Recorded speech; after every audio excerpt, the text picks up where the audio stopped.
Hello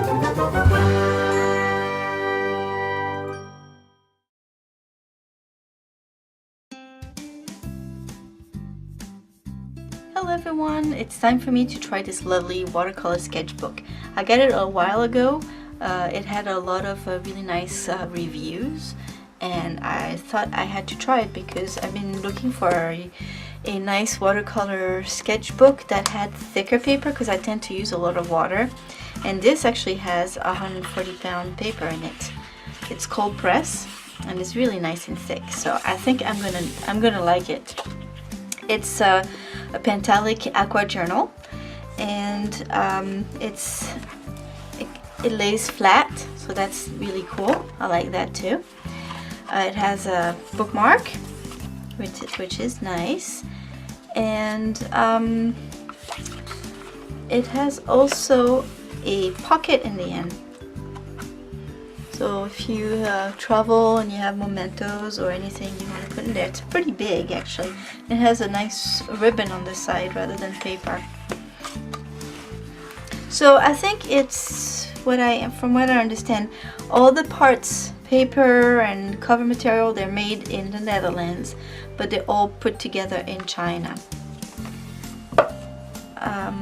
Well, another addition that's really nice is a little loop here for your brush, and it comes with a it says it's a Kolinsky brush, so we'll see.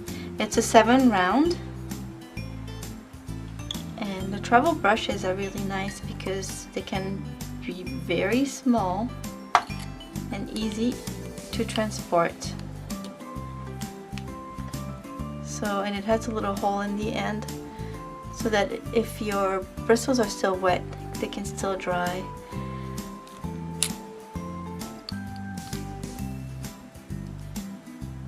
So there you go. Also, it has an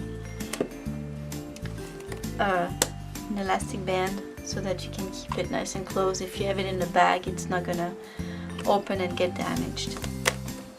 I think that's about it for this. Yep. So I don't know if this is Kolinsky sable. It feels synthetic to me. So what I'm going to do is I'm going to paint something I don't think I've ever painted with watercolor.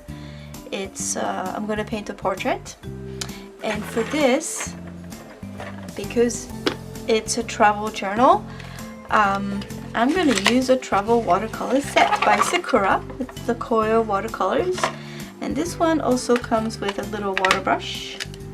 It's really cute, very small, but very convenient. I think I've used it only once since I got it. It came in the art supply subscription box. It has a good assortment of colors, and we'll see how it works. I might do a little swatch first to see what the colors look like and see how I'm going to make the skin tone colors, because again, I don't think I've ever done a watercolor portrait before. So it's a first. So this I've used only once, this I've never used. I'll let you know how I like it. Before I started painting, I decided to fill up the brush that came with the watercolor set. It's actually easier to fill up under the tap in the sink because it has a big opening, but I just wanted to show you on camera that I was filling it up. Also, it has a little plug so you can fill up your brush before you leave to sketch outside, for instance, and put the plug on and still keep your brush in two separate pieces, so that it still fits in the sketch box. And then there's no leaks, so it's pretty cool. Then when you arrive where you want to sketch or paint, unplug that little black plug and then screw your brush together and you're ready to go. Okay, so I double checked to find out if I had ever painted a watercolor portrait, and I actually did once, and it was a very small one. It was a miniature one, and it was on Yupo paper. I painted it with supplies that came in the subscription box. I'll share the link of the video if you're interested. So this really was my second watercolor portrait. It was really tricky for me. I didn't know what I was doing. All I wanted to do is paint a loose portrait. I tried to loosen up my style sometimes, and so far I've noticed that watercolor is the medium that allows me to do so, but I still have a hard time. I tend to overwork it, or not necessarily overwork it, but add too many details. So I was pretty happy with the underpainting. It was nice and loose and not very detailed, but I did have to add more shadows, and I like to have a nice contrast. So in the end, it feels to me like the shadows are a little bit muddy, so I'm assuming it's just because of my choice of colors, so I have to work on that. And I was not very happy with the folds on the leotard. I probably should have painted them wet on wet, but it is what it is. The hair, I did have a limited palette, and I was not sure how to make the hair color, so it's a little bright, but all in all, I think I'm pretty happy with what I came up with, considering it's really, well, my second time, not my first time, but I'm really not used to paint portraits with watercolor, so I think it turned out not too bad. I'm very pleased with the Pentalic Aqua Journal. It is really thick. It didn't buckle at all. Because it's the beginning of the journal, I did have to tape the page down so it wouldn't lift up, and so I could still see what I was doing. But I think if you're out and you're painting, you can just use a clip and it'll keep everything nice and flat.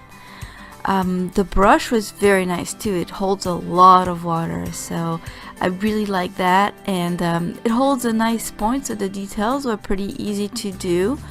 I did go back and forth between this brush and the water brush, because the water brush was a little bit smaller.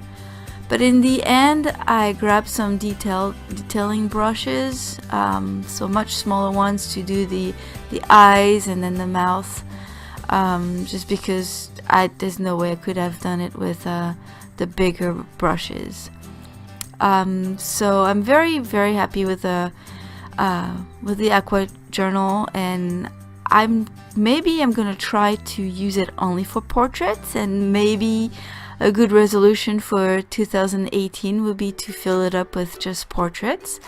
I don't know if I'll have time, if I'll do it, but I really want to do it, so that at the end I'll be better at doing watercolor portraits. Now for the Koi watercolors, they're really nice. They're very pigmented, and I really enjoyed using them. It is a limited palette, but it's easy to mix the colors together to make new ones, so not too bad.